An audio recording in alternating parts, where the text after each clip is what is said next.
Friends, இன்னைக்கு வந்து என்ன பார்க்க போறோம்னா ரஸ்னா செய்யறத பார்க்க போறோம். வாங்க அது எப்படி செய்யலாம்னு பார்க்கலாம். வீடியோக்களை பார்க்கறதுக்கு முன்னாடி லைக் பண்ணுங்க, சப்ஸ்கிரைப் பண்ணுங்க, கமெண்ட் பண்ணுங்க, ஷேர் பண்ணுங்க. இந்த இதுல வந்து பாத்தீங்கன்னா 10 ரூபாய்க்கு 10 கிளாஸ்னு போட்டிருக்குது. தண்ணி வந்து எவ்வளோன்னா 300 மில்லி தண்ணி எடுத்துக்கணும்.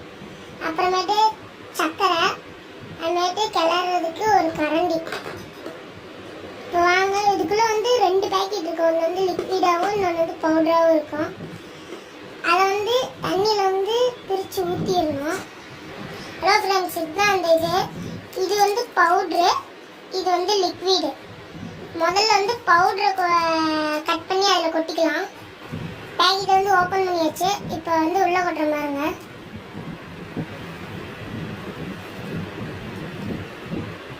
வந்து கிளறிக்கணும்.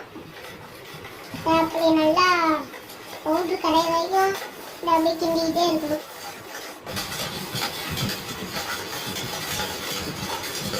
போதும்.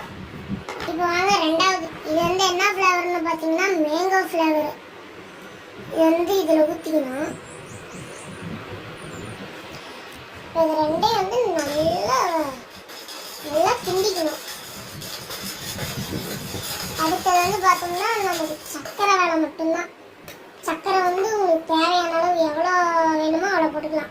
இனிப்பு அதிகமாக சாப்பிடுங்கன்னா அதிகமாக போட்டுக்கலாம், கம்மியாக சாப்பிடுங்கன்னா கம்மியாக போட்டுக்கலாம். அவ்வளோதாங்க ஃப்ரெண்ட்ஸ், ரஸ்னா வேலை முடிஞ்சுது. இதை வந்து ஒரு வாட்டர் கேனில் ஊற்றி ஃப்ரிட்ஜில் வச்சுக்கணும். கூலிங் எண்ணெய் ஊற்றி ஒரு டம்ளரில் பாதி அளவுக்கு இதை எடுத்து மீதி தண்ணி ஊற்றி கலந்துட்டீங்கன்னா ரஸ்னா தயாராகிடும். அவ்வளோதான் ஃப்ரெண்ட்ஸ், அடுத்த வீடியோவில் பார்க்கலாம். பாய்.